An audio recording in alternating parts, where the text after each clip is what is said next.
Department of school education Punjab वालों तुहाडा सब दा स्वागत है। मैं Gagandeep Singh government senior secondary school Dhanetha विखे रिटेल विशा पढ़ाउना हाँ।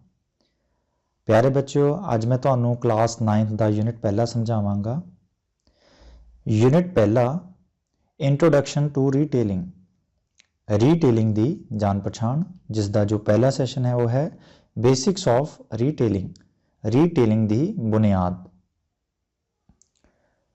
जो रिटेल है राजे, इहदा आपां सिंपल लैंगुएज अगर मीनिंग समझते हैं वो है कोई वस्तु नूं ज़्यादा मात्रा विच खरीद के थोड़ी थोड़ी मात्रा दे विच उसनूं सेल करना।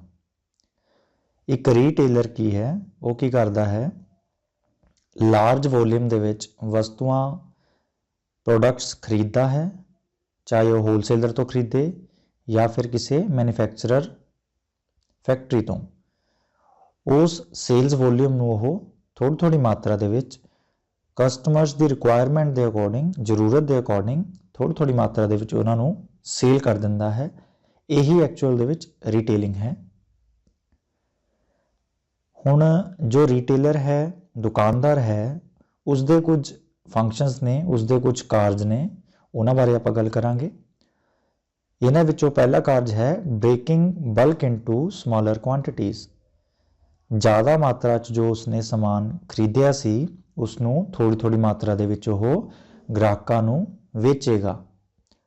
उस तो बाद आ जाता है providing products and service information. Retailer की यह ड्यूटी है कि वख-वख तरह के प्रोडक्ट्स की जानकारी कस्टमर नूं सही तरीके नाल ओह प्रोवाइड करवावे।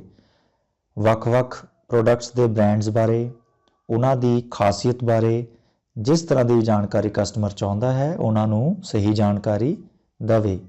इस दे नाल ही तीसरा कार्ज उसका है प्रोवाइडिंग कस्टमर सर्विस। जिमें कि आप देखते हाँ, कस्टमर कोई भी प्रोडक्ट्स है वो होम डिलीवरी चाहता है। सो रिटेलर का यह भी एक कार्ज है कि वह उत्पाद नूं कस्टमर के घर तक पहुँचावे। इस दे नाल ही अगर कस्टमर चाहता है कि उसके प्रोडक्ट नूं गिफ्ट रैप किया जाए, इस तरह की सुविधावां भी एक रिटेलर का काम है जो कस्टमर नूं प्रोवाइड करनियां है सर्विसेज। उस तो बाद जो नैक्सट काम है वो है creating a convenient, comfortable, pleasant shopping experience for a consumers. इसनूं मैं थोड़ा एक्सप्लेन करांगा। तुसी जदों एक्सपीरियंस करो बच्चों, जदों तुसी किते बाहर रेस्टोरेंट ते खाना खाण जाते हो तो उत्थे मेन परपज़ तो अपना खाना खाना है या फास्ट फूड खाना है, बट वो रिटेलर की करते हैं इस तो इलावा भी कुछ ऐसे एक्टिविटीज़ परफॉर्म करते हैं जिस नाल आपां नूं उत्थे बैठना, उत्थे जाके खाना होर ज़्यादा वधिया लगता है। फॉर एग्जाम्पल, आजकल वख-वख रेस्टोरेंट दे विच बहुत हल्की आवाज़ दे विच म्यूजिक चलाया जाता है, तरह तरह की लाइटिंग की सजावट की जाती है, बट अपना जो मेन परपज़ था असी उत्थे जाके कुछ खाण की वस्तु खरीदना, बट इस दे नाल ही वो अपने कंफर्ट का ध्यान रख रहे हैं, उस तरह का वो आला दुआला बनाते हैं जो आपां नूं चंगा लगे। इस करके ये भी एक रिटेलर का कार्ज है। इस दे नाल ही प्रोवाइडिंग फीडबैक अबाउट प्रोड्यूसर। ਇਹਦਾ मतलब की है राजे, जो कस्टमर है वो रिटेलर कोल वख-वख तरह दियां वस्तुआं ਜਾਂ सेवावां लैण लई आउंदा है। उन्हां वस्तुआं ਜਾਂ सेवावां दे बारे भी वो वस्तुआं उन्हां नूं चंगीਆਂ ਲੱਗੀਆਂ ਜਾਂ उन्हां वस्तुआं दे विच की कमी लगी ਜਾਂ ਉਹਦੇ ਵਿੱਚ ਕੀ ਸੁਧਾਰ ਚਾਹੁੰਦੇ ਨੇ। इस तरह का जो फीडबैक है वो रिटेलर अपने सप्लायर नूं या उस प्रोडक्ट के प्रोड्यूसर नूं, मैन्युफैक्चरर नूं, उत्पादक नूं पहुँचाएगा। इस फीडबैक के आधार पर जो उस प्रोडक्ट नूं बनाउण वाले उत्पादक ने अपने प्रोडक्ट दे विच वख-वख तरह की डिमांड के अकॉर्डिंग सुधार करनगे। सो इस तरह डायरैक्टली एक रिटेलर कस्टमर्स तो आने वाला फीडबैक प्रोड्यूसर तक पहुँचाता है। हाँ जी, नैक्सट है essential requirements of retailer. Retailer दियां कुछ जरूरतां जरूरी है जो establish the shop in a place where customers are attracted. उस थां ते अपनी दुकान स्थापित करना जिस जगह ते कस्टमर ਅਟਰੈਕਟ ਹੋ ਸਕਣ।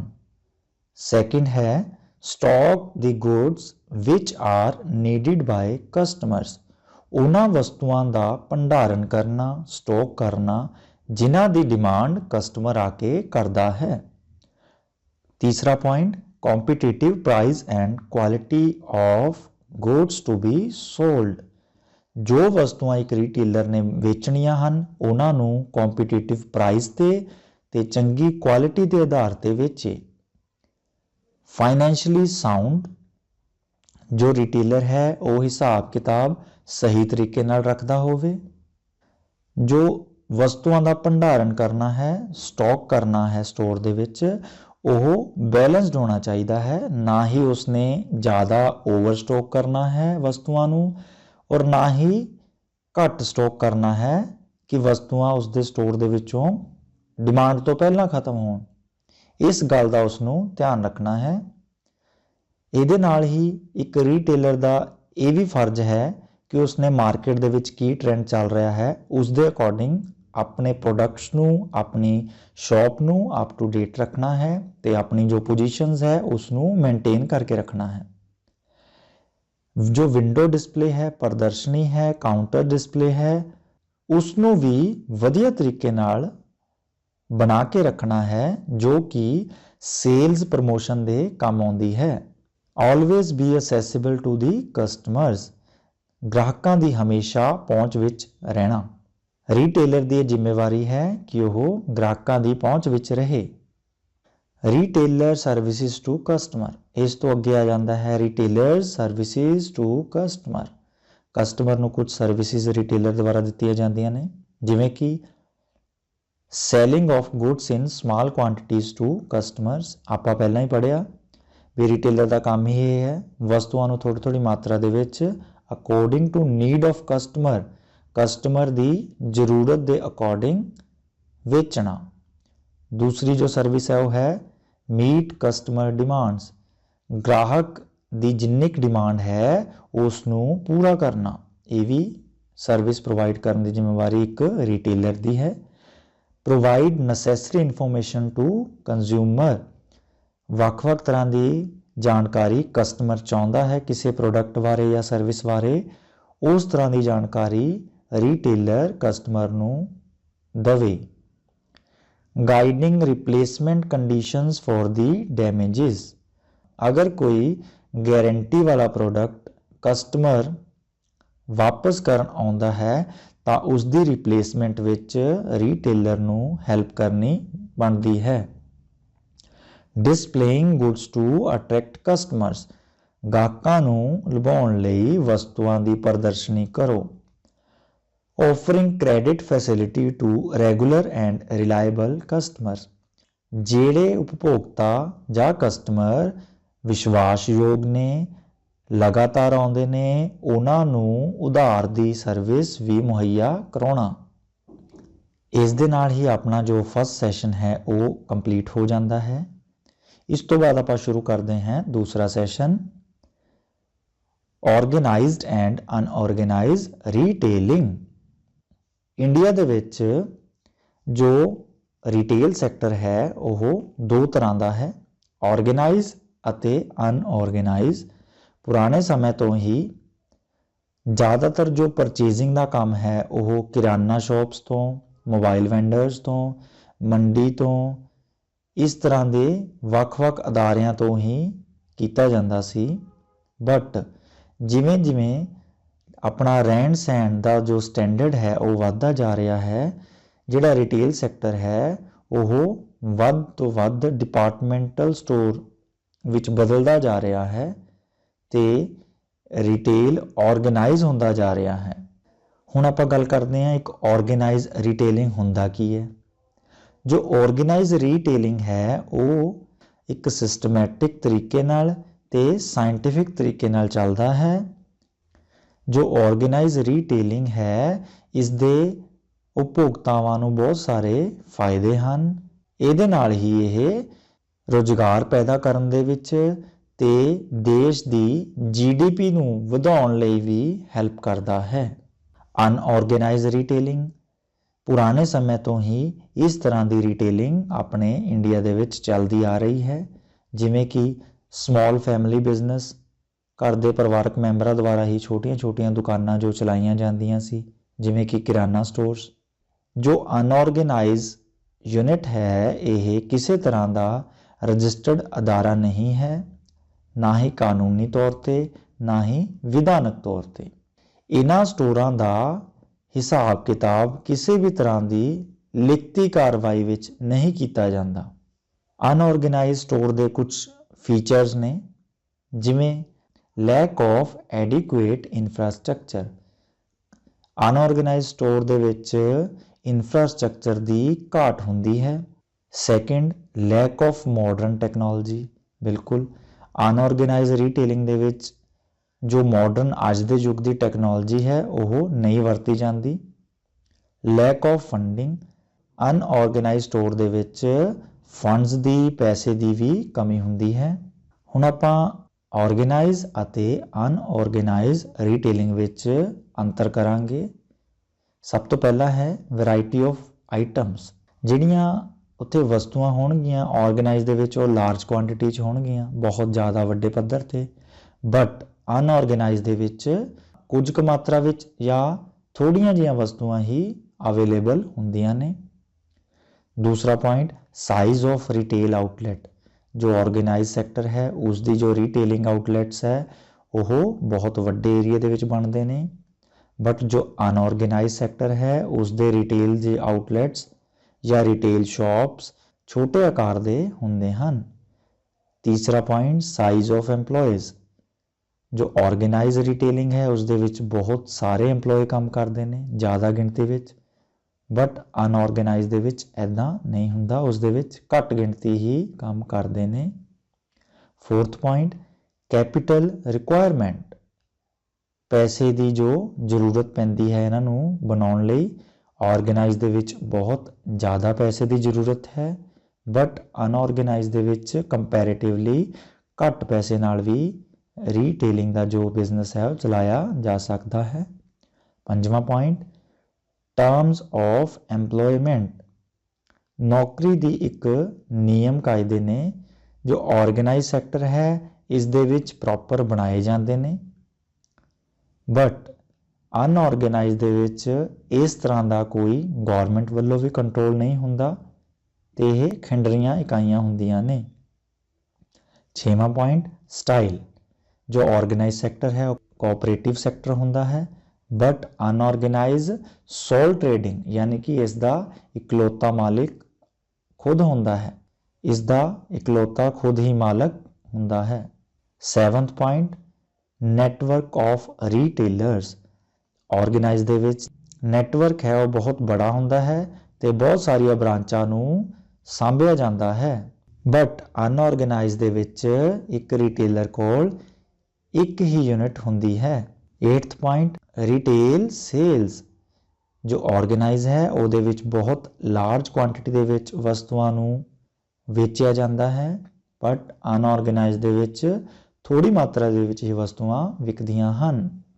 ਸੋ ਇਸ ਤਰ੍ਹਾਂ ਆਪਾਂ ਆਰਗੇਨਾਈਜ਼ ਤੇ ਅਨਆਰਗੇਨਾਈਜ਼ ਰੀਟੇਲਿੰਗ ਵਿੱਚ ਅੰਤਰ ਕਰ ਸਕਦੇ ਹਾਂ। ਇਸ ਦੇ ਨਾਲ ਹੀ ਆਪਣਾ ਜੋ ਸੈਸ਼ਨ ਨੰਬਰ 2 ਵੀ ਕੰਪਲੀਟ ਹੋ ਜਾਂਦਾ ਹੈ। ਇਸ ਤੋਂ ਬਾਅਦ ਆਪਾਂ ਕਰਦੇ ਹਾਂ session 3, store and non store retailing. Bharat ਦੇ ਵਿੱਚ ਵੱਖ-ਵੱਖ ਤਰ੍ਹਾਂ ਦੇ ਰਿਟੇਲ ਸਟੋਰਸ ਵਸਤੂਆਂ ਅਤੇ ਸੇਵਾਵਾਂ ਨੂੰ ਖਪਤਕਾਰ ਤੱਕ ਪਹੁੰਚਾ ਰਹੇ ਹਨ। ਹੁਣ ਆਪਾਂ ਜੋ ਰਿਟੇਲਿੰਗ ਹੈ ਉਸ ਨੂੰ ਦੋ ਤਰੀਕਿਆਂ ਨਾਲ ਸਮਝ ਸਕਦੇ ਹਨ, ਇੱਕ ਸਟੋਰ ਰਾਹੀਂ, ਇੱਕ ਨੌਨ ਸਟੋਰ ਰਾਹੀਂ। ਸਟੋਰ ਰਾਹੀਂ ਰਿਟੇਲਿੰਗ ਦਾ ਮਤਲਬ ਕੀ ਹੈ? ਜਦੋਂ ਕਸਟਮਰ ਔਰ ਰੀਟੇਲਰ ਫੇਸ ਟੂ ਫੇਸ ਹੁੰਦੇ ਨੇ ਐਂਡ ਇੱਕ ਪ੍ਰੋਪਰ ਸਟੋਰ ਹੁੰਦਾ ਹੈ ਜਿੱਥੋਂ ਕਸਟਮਰ ਵਸਤੂਆਂ ਆ ਕੇ ਖਰੀਦਦਾ ਹੈ, ਉਹ ਹੁੰਦੀ ਹੈ store retailing. Non store retailing ਦੇ ਵਿੱਚ ਜੋ ਕਸਟਮਰ ਹੈ ਉਹ ਇੰਟਰਨੈਟ ਦੀ ਵਰਤੋਂ ਕਰਕੇ ਵਸਤੂਆਂ ਜਾਂ ਸੇਵਾਵਾਂ ਨੂੰ ਖਰੀਦਦਾ ਹੈ। ਜਿਵੇਂ ਕਿ ਤੁਸੀਂ ਇਸ ਪਿਕਚਰ 'ਚ ਦੇਖ ਰਹੇ ਹੋ, ਇਸ ਪਿਕਚਰ ਦੇ ਵਿੱਚ ਇੱਕ ਸਟੋਰ ਹੈ ਜਿਹਦੇ ਵਿੱਚ RO ਜਾਂ ਇਲੈਕਟ੍ਰੋਨਿਕਸ ਦੇ ਹੋਰ ਪ੍ਰੋਡਕਟਸ ਪਏ ਨੇ, ਸ਼ੈਲਫਸ 'ਤੇ ਹੈ, ਰੈਂਕਸ ਦੇ ਵਿੱਚ ਨੇ। ਸੋ ਜਦੋਂ ਵਸਤੂਆਂ ਜਾਂ ਸੇਵਾਵਾਂ ਨੂੰ ਕਿਸੇ ਫਿਜ਼ੀਕਲ ਪਲੇਸ ਜਾਂ ਸਟੋਰ ਦੇ ਵਿੱਚ ਵੇਚਿਆ ਜਾਂਦਾ ਹੈ ਤਾਂ ਉਸ ਨੂੰ ਬੋਲਦੇ ਨੇ ਸਟੋਰ ਰੀਟੇਲਿੰਗ। ਸਟੋਰ ਰੀਟੇਲਿੰਗ ਨੂੰ ਫਰਦਰ ਕਈ ਭਾਗਾਂ 'ਚ ਵੰਡਿਆ ਜਾ ਸਕਦਾ ਹੈ, ਜਿਵੇਂ ਕਿ on the basis of ownership, store ਦੀ ਮਲਕੀਅਤ ਕਿਸ ਤਰ੍ਹਾਂ ਦੀ ਹੈ ਉਸ ਆਧਾਰ ਤੇ ਵੰਡ ਸਕਦੇ ਹਾਂ, ਜਾਂ ਫਿਰ ਬੇਸਡ ਔਨ ਮਰਚੈਂਡਾਈਜ਼ ਆਫਰ, ਵਸਤੂਆਂ ਕਿਸ ਤਰ੍ਹਾਂ ਦੀਆਂ ਉਹ ਵੇਚ ਰਹੇ ਨੇ ਉਸ ਆਧਾਰ ਤੇ ਵੀ ਆਪਾਂ ਕਿਸੇ ਸਟੋਰ ਰਿਟੇਲਿੰਗ ਨੂੰ ਵੱਖ-ਵੱਖ ਤਰ੍ਹਾਂ ਦੇ ਭਾਗਾਂ 'ਚ ਵੰਡ ਸਕਦੇ ਨੇ, ਵੱਖ-ਵੱਖ ਭਾਗਾਂ 'ਚ ਵੰਡਿਆ ਜਾ ਸਕਦਾ ਹੈ। ਸਭ ਤੋਂ ਪਹਿਲਾਂ ਗੱਲ ਕਰਦੇ ਹਾਂ on the basis of ownership, ਮਲਕੀਅਤ ਦੇ ਆਧਾਰ ਤੇ ਵੰਡ। ਸਭ ਤੋਂ ਪਹਿਲਾਂ ਇਹਦੇ ਵਿੱਚ ਆ ਜਾਂਦਾ ਹੈ independent retailer, chain retailer, franchising, consumer cooperatives. ਦੂਜੇ ਪਾਸੇ ਜੇ ਆਪਾਂ ਇਹਨਾਂ ਨੂੰ ਮਰਚੈਂਡਾਈਜ਼ ਆਫਰ, ਵਸਤੂਆਂ ਦੇ ਆਧਾਰ ਤੇ ਵੰਡੀਏ ਤਾਂ ਉਸ ਦੇ ਵਿੱਚ ਆ ਜਾਂਦਾ ਸਭ ਤੋਂ ਪਹਿਲਾਂ convenience store, supermarkets, hypermarkets, speciality stores, departmental stores, catalogue showroom. ਇਹਨਾਂ ਨੂੰ ਆਪਾਂ ਐਕਸਪਲੇਨ ਕਰਦੇ ਹਾਂ। ਹਾਂਜੀ, classification on the basis of ownership, ਇਸ ਦੇ ਵਿੱਚ ਸਭ ਤੋਂ ਪਹਿਲਾਂ ਆਉਂਦੇ ਨੇ ਇੰਡੀਪੈਂਡੈਂਟ ਰਿਟੇਲਰ। ਤਸਵੀਰ 'ਚ ਤੁਸੀਂ ਦੇਖ ਰਹੇ ਹੋ, ਇਸ ਤਰ੍ਹਾਂ ਦੇ ਰਿਟੇਲਰ ਆਪਾਂ ਆਮ ਆਪਣੇ ਆਲੇ ਦੁਆਲੇ ਅਕਸਰ ਦੇਖਦੇ ਹਾਂ। ਉਹ ਰਿਟੇਲਰ ਜੋ ਖੁਦ ਅਤੇ ਆਪਣੇ ਪਰਿਵਾਰਕ ਮੈਂਬਰਾਂ ਦੀ ਮਦਦ ਨਾਲ ਰਿਟੇਲਿੰਗ ਕਰਦੇ ਨੇ ਔਰ ਡਾਇਰੈਕਟਲੀ ਕਸਟਮਰਸ ਨੂੰ ਵਸਤੂਆਂ ਵੇਚਦੇ ਨੇ, ਉਹ ਇੰਡੀਪੈਂਡੈਂਟ ਰਿਟੇਲਰ ਨੇ। ਦੂਸਰੀ ਤਸਵੀਰ ਦੇਖੋ, ਇਹ ਹੈ ਚੇਨ ਰਿਟੇਲਰ। ਜੋ ਚੇਨ ਰਿਟੇਲਰ ਹੈ ਰਾਜੇ, ਚੇਨ ਸ਼ਬਦ ਤੋਂ ਭਾਵ ਹੈ ਵੱਖ-ਵੱਖ ਸਟੋਰਸ ਦੀ ਲੜੀ। ਜੋ ਚੇਨ ਰਿਟੇਲਿੰਗ ਹੈ ਉਹ ਬਹੁਤ ਸਾਰੇ ਸਟੋਰਾਂ ਤੋਂ ਮਿਲ ਕੇ ਬਣਦੀ ਹੈ। ਅਲੱਗ-ਅਲੱਗ ਜਗ੍ਹਾ ਤੇ ਇਸ ਤਰ੍ਹਾਂ ਦੇ ਸਟੋਰ ਸਥਾਪਿਤ ਕੀਤੇ ਜਾਂਦੇ ਨੇ, ਜਿੱਥੇ ਇੱਕ ਹੀ ਤਰ੍ਹਾਂ ਦੇ ਪ੍ਰੋਡਕਟਸ ਵੇਚੇ ਜਾਂਦੇ ਨੇ, ਇੱਕ ਹੀ ਤਰ੍ਹਾਂ ਦਾ ਆਲਾ ਦੁਆਲਾ ਵਰਤਿਆ ਜਾਂਦਾ ਹੈ ਤੇ ਉਹਨਾਂ ਦਾ ਜੋ ਸੇਲਸ ਪ੍ਰਮੋਸ਼ਨ ਹੈ ਉਹ ਵੀ ਇੱਕੋ ਤਰ੍ਹਾਂ ਦੀ ਕੀਤੀ ਜਾਂਦੀ ਹੈ। ਇਸ ਤੋਂ ਬਾਅਦ ਆ ਜਾਂਦਾ ਹੈ ਫਰੈਂਚਾਈਜ਼ ਰੀਟੇਲਰ। ਇਸ ਤਰ੍ਹਾਂ ਦੇ ਰੀਟੇਲਰ ਦੇ ਵਿੱਚ ਕੀ ਹੁੰਦਾ ਹੈ, ਫਰੈਂਚਾਈਜ਼ਰ ਤੇ ਫਰੈਂਚਾਈਜ਼ੀ ਦੋਨਾਂ ਦੇ ਵਿੱਚ ਇੱਕ ਕਾਨੂੰਨੀ ਤੌਰ ਤੇ ਕੰਟਰੈਕਟ ਹੁੰਦਾ ਹੈ। ਇਸ ਦੇ ਆਧਾਰ ਤੇ ਜੋ ਫਰੈਂਚਾਈਜ਼ੀ ਰੀਟੇਲਰ ਹੈ ਉਹ ਆਪਣਾ ਬਿਜ਼ਨਸ ਚਲਾਉਂਦਾ ਹੈ। ਫੋਰ ਐਗਜ਼ਾਮਪਲ ਮੈਕਡੋਨਲਡਸ ਦਾ ਜੋ ਮੇਨ ਪ੍ਰੋਡਕਟ ਹੈ ਉਹ ਹੈ 버ਗਰ। ਮੈਕਡੋਨਲਡ ਫਰੈਂਚਾਈਜ਼ੀ ਰਿਟੇਲਿੰਗ ਦੇ ਆਧਾਰ ਤੇ ਕੰਮ ਕਰਦੇ ਹਨ। ਨੈਕਸਟ ਆ ਜਾਂਦਾ ਹੈ ਕੰਜ਼ਿਊਮਰਸ ਕੋਆਪਰੇਟਿਵ ਸਟੋਰਸ। ਜਿਵੇਂ ਕਿ ਨਾਮ ਤੋਂ ਪਤਾ ਲੱਗਦਾ ਹੈ, ਇਸ ਤਰ੍ਹਾਂ ਦੇ ਸਟੋਰਸ ਕੰਜ਼ਿਊਮਰਸ ਖੁਦ ਹੀ ਚਲਾਉਂਦੇ ਨੇ। ਨੈਕਸਟ ਜੋ ਕਿਸਮ ਸੀ classification on the basis of merchandise, ਵਸਤੂਆਂ ਦੀ ਕਿਸਮ ਦੇ ਆਧਾਰ ਤੇ ਸਟੋਰ ਰਿਟੇਲਿੰਗ ਦੀ ਬਣਤਰ। ਵਸਤੂਆਂ ਦੀ ਕਿਸਮ ਦੇ ਆਧਾਰ ਤੇ ਸਟੋਰ ਰਿਟੇਲਿੰਗ ਨੂੰ ਆਪਾਂ ਵੰਡਣਾ। ਹੁਣ ਆਪਾਂ ਵਸਤੂਆਂ ਦੀ ਕਿਸਮ ਦੇ ਆਧਾਰ ਤੇ ਸਟੋਰ ਰਿਟੇਲਿੰਗ ਨੂੰ ਵੰਡਾਂਗੇ। ਉਸ ਦੇ ਵਿੱਚ ਆ ਜਾਂਦਾ ਸਭ ਤੋਂ ਪਹਿਲਾਂ ਕਨਵੀਨੀਅੰਸ ਸਟੋਰ। ਇਹ ਛੋਟੇ ਸਾਈਜ਼ ਦੇ ਸਟੋਰ ਹੁੰਦੇ ਨੇ ਜੋ ਕਿ ਰੋਜ਼ਾਨਾ ਜ਼ਰੂਰਤ ਦੀ ਵਸਤੂਆਂ ਨੂੰ ਥੋੜੀ ਮਾਤਰਾ ਦੇ ਵਿੱਚ ਹੀ ਰੱਖਦੇ ਨੇ ਤੇ ਜਰਨਲੀ ਇਹ ਆਪਣੇ ਆਲੇ ਦੁਆਲੇ ਦੀ ਲੋਕੇਸ਼ਨ ਦੇ ਵਿੱਚ ਹੀ ਮਿਲ ਜਾਂਦੇ ਨੇ। ਅਗਲੀ ਕਿਸਮ ਆ ਜਾਂਦੀ ਹੈ ਸੁਪਰਮਾਰਕੀਟ। ਇਹਦੇ ਵਿੱਚ ਕੀ ਹੁੰਦਾ ਹੈ, ਇਹਦੇ ਵਿੱਚ ਬਹੁਤ ਵੱਡੀ ਵੈਰਾਈਟੀ ਦੇ ਵਿੱਚ ਪ੍ਰੋਡਕਟਸ ਰੱਖੇ ਜਾਂਦੇ ਨੇ, ਜਿਵੇਂ ਕਿ ਫੂਡ ਆਈਟਮਸ, ਬੀਵਰੇਜ, ਜਿਵੇਂ ਕਿ ਖਾਣ ਦੀਆਂ ਵਸਤੂਆਂ, ਪੀਣ ਦੀਆਂ ਵਸਤੂਆਂ, ਘਰ ਦੇ ਵਿੱਚ ਵਰਤੀਆਂ ਜਾਣ ਵਾਲੀਆਂ ਵਸਤੂਆਂ, ਗਰੋਸਰੀ। ਇਸ ਤਰ੍ਹਾਂ ਦੇ ਪ੍ਰੋਡਕਟਸ ਦੇ ਵਿੱਚ ਸੁਪਰਮਾਰਕੀਟ ਬਹੁਤ ਘੱਟ ਮਾਰਜਨ ਤੇ ਹੀ ਵਸਤੂਆਂ ਨੂੰ ਵੇਚਦੀ ਹੈ। ਅਗਲੀ ਕਿਸਮ ਆ ਜਾਂਦੀ ਹੈ ਹਾਈਪਰਮਾਰਕੀਟ। ਹਾਈਪਰਮਾਰਕੀਟ ਸੁਪਰਮਾਰਕੀਟ ਤੇ ਜਨਰਲ ਸਟੋਰ ਨੂੰ ਮਿਲਾ ਕੇ ਬਣਦੀ ਹੈ। ਅੱਗੇ ਆ ਜਾਂਦਾ ਹੈ ਸਪੈਸ਼ਲਿਟੀ ਸਟੋਰ। ਇਹ ਕੁਝ ਖਾਸ ਕਿਸਮ ਦੇ ਸਟੋਰ ਨੇ ਜੋ ਸਿਰਫ ਕੁਝ ਖਾਸ ਹੀ ਵਸਤੂਆਂ ਨੂੰ ਵੇਚਦੇ ਨੇ, ਜਿਵੇਂ ਕਿ ਪੈਟ ਸ਼ਾਪ। ਅੱਗੇ ਆ ਜਾਂਦਾ ਹੈ ਡਿਪਾਰਟਮੈਂਟਲ ਸਟੋਰ। ਡਿਪਾਰਟਮੈਂਟਲ ਸਟੋਰ ਵੱਖ-ਵੱਖ ਤਰ੍ਹਾਂ ਦੀਆਂ ਵਸਤੂਆਂ ਨੂੰ ਇੱਕੋ ਹੀ ਛੱਤ ਹੇਠ ਰੱਖਦੇ ਨੇ। ਇਸ ਤਰ੍ਹਾਂ ਦੇ ਸਟੋਰ ਸ਼ਹਿਰ ਦੀ ਜ਼ਿਆਦਾ ਆਬਾਦੀ ਵਾਲੀ ਜਗ੍ਹਾ 'ਚ ਸਥਾਪਿਤ ਹੁੰਦੇ ਹਨ। ਅਗਲੀ ਕਿਸਮ ਆ ਜਾਂਦੀ ਹੈ ਕੈਟਲੌਗ ਰਿਟੇਲਿੰਗ। ਕੈਟਲੌਗ ਰਿਟੇਲਿੰਗ ਦੇ ਵਿੱਚ ਜਾਂ ਤਾਂ ਕੈਟਲੌਗ ਨੂੰ ਮੇਲ ਕੀਤਾ ਜਾਂਦਾ ਹੈ ਜਾਂ ਫਿਰ ਕੈਟਲੌਗ ਸੈਂਪਲ ਰਾਹੀਂ ਕਸਟਮਰ ਨੂੰ ਵੱਖ-ਵੱਖ ਪ੍ਰੋਡਕਟਸ ਦੇ ਸੈਂਪਲ ਦਿਖਾ ਦਿੱਤੇ ਜਾਂਦੇ ਨੇ।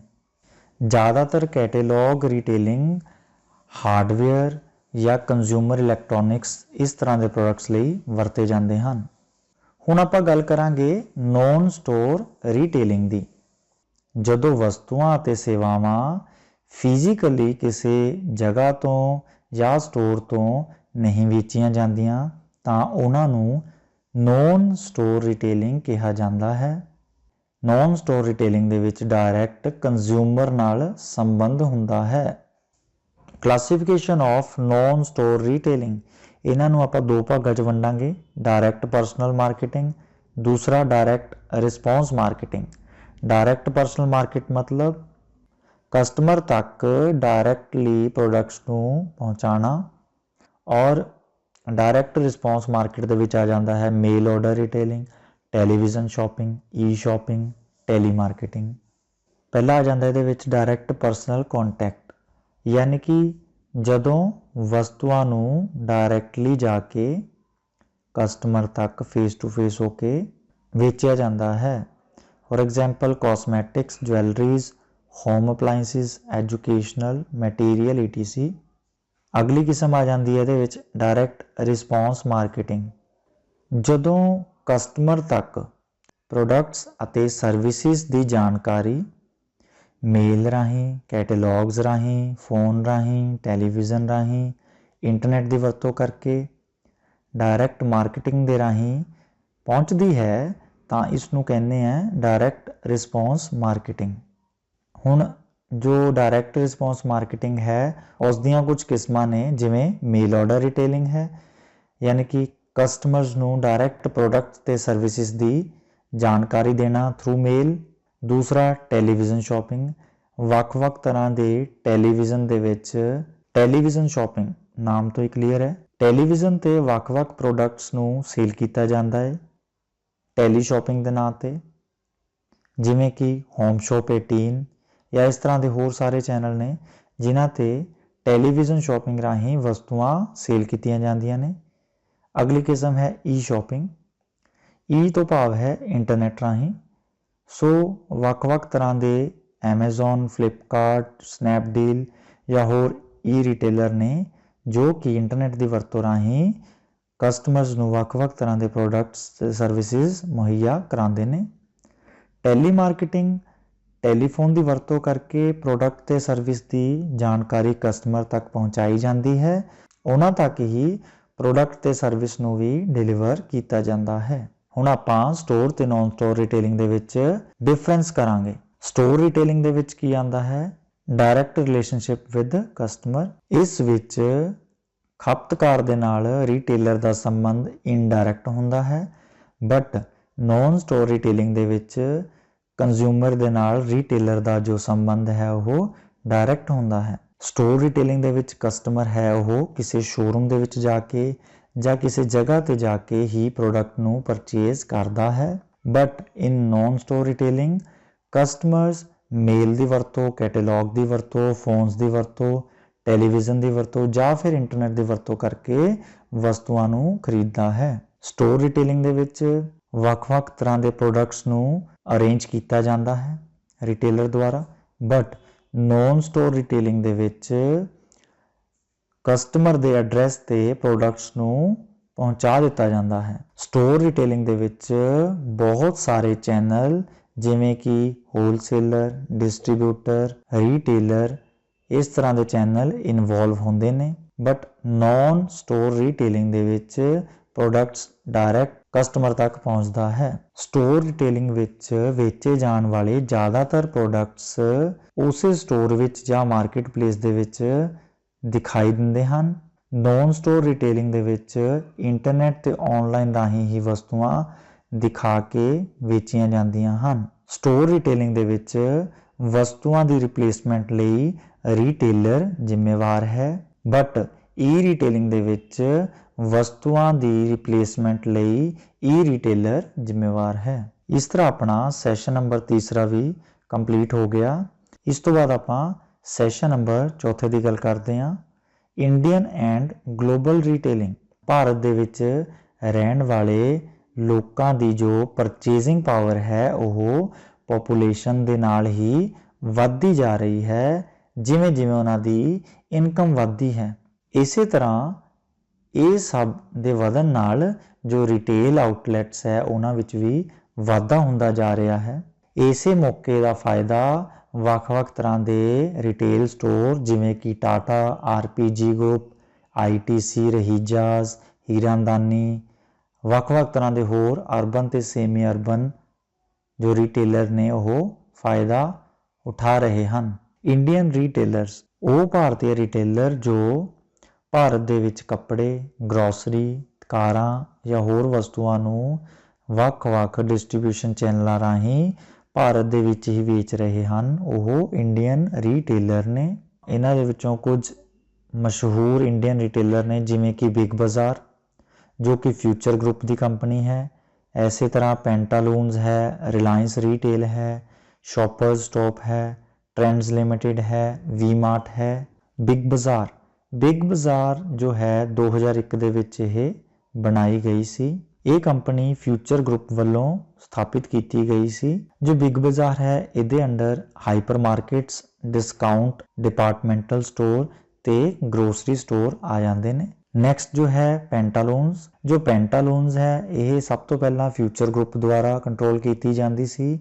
ਬਾਅਦ ਵਿੱਚ ਇਸ ਨੂੰ ਆਦਿਤਯ ਬਿਰਲਾ ਨੋਵਾ ਲਿਮਟਿਡ ਵੱਲੋਂ ਓਵਰਟੇਕ ਕੀਤਾ ਗਿਆ।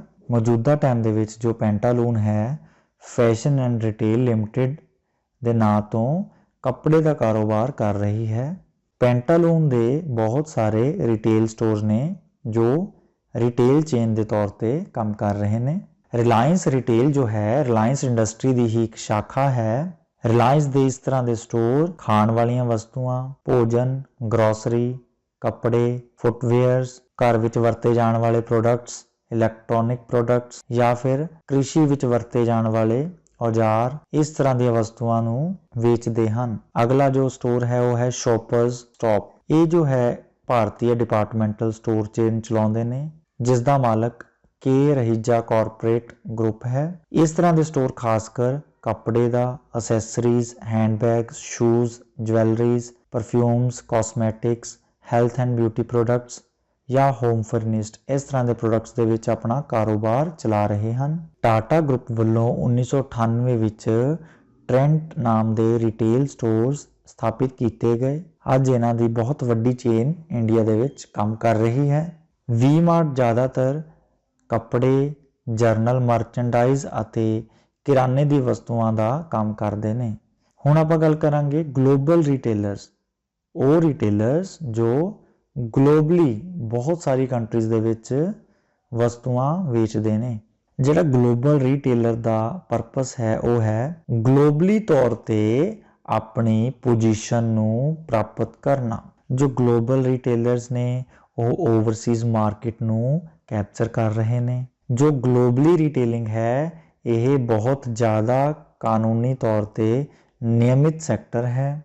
ਗਲੋਬਲੀ ਰਿਟੇਲਰ ਅੱਜ ਬਹੁਤ ਸਾਰੇ ਭਾਗਾਂ ਵਿੱਚ ਮੌਜੂਦਗੀ ਮਜ਼ਬੂਤ ਕਰ ਚੁੱਕੇ ਨੇ ਜਿਵੇਂ ਕਿ ਚਾਈਨਾ ਦੇ ਵਿੱਚ ਜਾਂ ਇੰਡੀਆ ਦੇ ਵਿੱਚ। ਇਸ ਚਾਰਟ ਦੇ ਵਿੱਚ ਆਪਾਂ ਪ੍ਰਮੁੱਖ 10 ਗਲੋਬਲ ਰਿਟੇਲਰਸ ਦੇ ਨਾਂ ਦੇਖ ਸਕਦੇ ਹਾਂ ਜਿਨ੍ਹਾਂ ਵਿੱਚ ਸਭ ਤੋਂ ਪਹਿਲਾਂ ਹੈ ਵਾਲਮਾਰਟ। ਇਸ ਚਾਰਟ ਦੇ ਵਿੱਚ ਤੁਸੀਂ ਦੇਖੋਗੇ ਇਹਨਾਂ ਵੱਖ-ਵੱਖ ਟੌਪ 10 ਕੰਪਨੀਆਂ ਦੇ ਨਾਲ ਇਹਨਾਂ ਦੇ ਦੇਸ਼ ਦੇ ਨਾਮ ਵੀ ਲਿਖੇ ਨੇ ਜਿੱਥੋਂ ਇਹ ਕੰਪਨੀਆਂ ਸ਼ੁਰੂ ਹੋਈਆਂ। ਸੋ ਇਹਦੇ ਨਾਲ ਹੀ ਆਪਣਾ ਜੋ ਯੂਨਿਟ ਪਹਿਲਾ ਹੈ ਉਹ ਕੰਪਲੀਟ ਹੋ ਜਾਂਦਾ ਹੈ। ਮੈਂ ਆਸ ਕਰਦਾ ਹਾਂ ਪਿਆਰੇ ਬੱਚਿਓ ਤੁਹਾਨੂੰ ਸਭ ਨੂੰ ਇਹ ਯੂਨਿਟ ਚੰਗੀ ਤਰ੍ਹਾਂ ਸਮਝ ਆਇਆ ਹੋਵੇਗਾ। ਇਹਦੇ ਨਾਲ ਹੀ ਮੈਂ ਆਪਣਾ ਅੱਜ ਦਾ ਲੈਕਚਰ ਸਮਾਪਤ ਕਰਦਾ ਹਾਂ। ਧੰਨਵਾਦ।